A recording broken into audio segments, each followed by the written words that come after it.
ఈ నెల 21న హైదరాబాద్ ఎల్బీ స్టేడియంలో నిర్వహించే క్రిస్మస్ విందు వేడుకలను ఘనంగా నిర్వహించాలని రాష్ట్ర ప్రభుత్వ సలహాదారు Shabbir Ali Christian finance corporation chairman Deepak John కుక్కడన్ స్పష్టం చేశారు. వచ్చే అతిథులకు ఇబ్బందులు కలగకుండా పటిష్ట చర్యలు చేపట్టాలని అధికారులను ఆదేశించారు.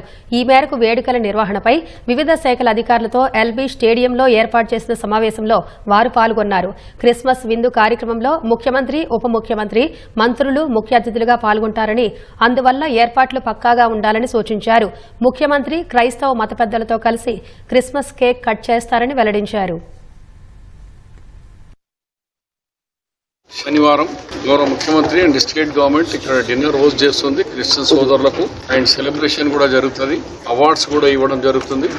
కమ్యూనిటీ పెద్దలతో అండ్ అదర్ ఆఫీసర్స్ తో అందరం కలిసి కేక్ కటింగ్ తో సహా క్రిస్మస్ సెలబ్రేషన్ గ్రాండ్ గా చేసుకోవాలని గౌరవ ముఖ్యమంత్రి గారి ఒక ఆలోచన.